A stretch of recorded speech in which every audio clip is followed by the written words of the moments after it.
اعوذ باللہ من الشیطان الرجیم بسم اللہ الرحمن الرحیم الصلاۃ والسلام علیک یا سیدی یا رسول اللہ الصلاۃ والسلام علیک یا سیدی یا نبی اللہ وعلی آلک و اصحابک یا نور اللہ۔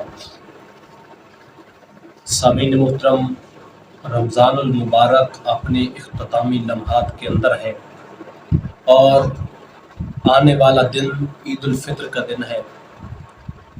بندہ جتنا بھی اپنی طرف سے احتیاط کرے، روزہ کے اندر بندہ روزے کو توڑنے والی چیزوں سے تو چلو بچ جاتا ہے، لیکن زبان سے کچھ ایسے کلمات ادا ہو جاتے ہیں جو روزے کی کراہت کا سبب بنتے ہیں۔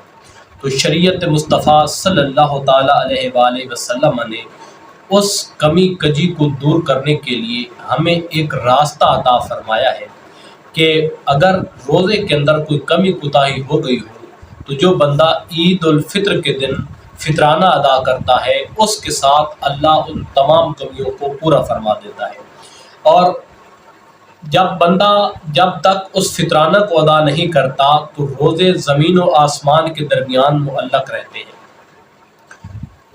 روزہ بندے کو گناہوں سے پاک کر کے نیکی کی طرف لے جاتا ہے، اور اگر اس کی جو تکمیل ہے، اس کے اندر کمی بیشی کا جو کفارہ ہے، وہ پاک محبوب علیہ الصلاۃ والسلام نے صدقہ فطر کے ذریعے فرمایا ہے۔ اب صدقہ فطر کیا ہے؟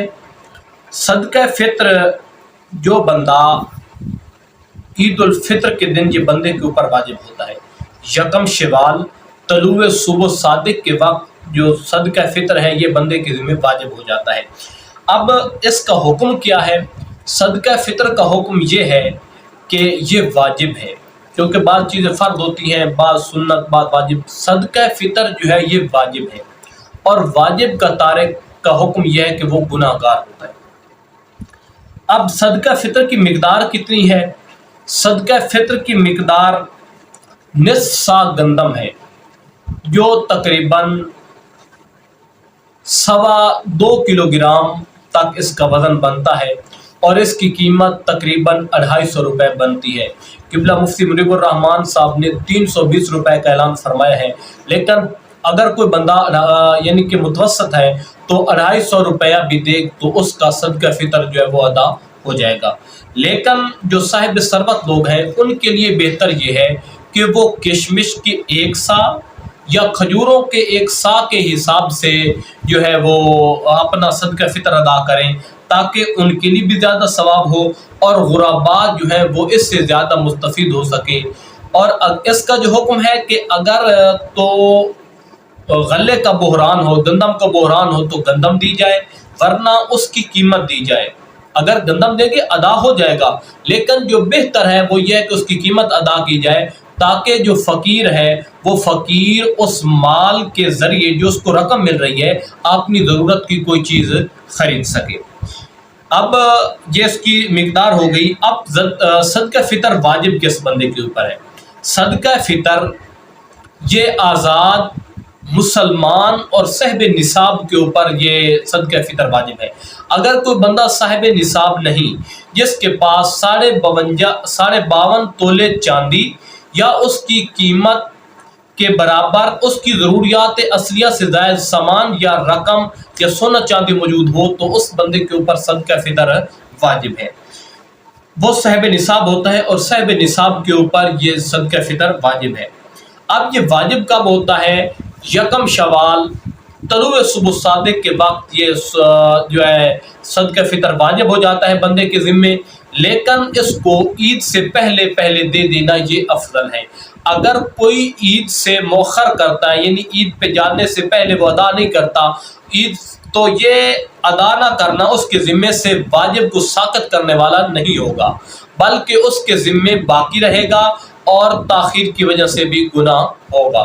اس لیے بہتر یہ ہے کہ عید کے نماز پہ جانے سے پہلے یہ جو صدقہ فطر ہے اس کو ادا کر دیا جائے، تاکہ جو غرباء ہیں وہ اس کے ذریعے اپنا ضرورت کی جو چیزیں خرید کر عید کی خوشیوں میں شامل ہو سکیں۔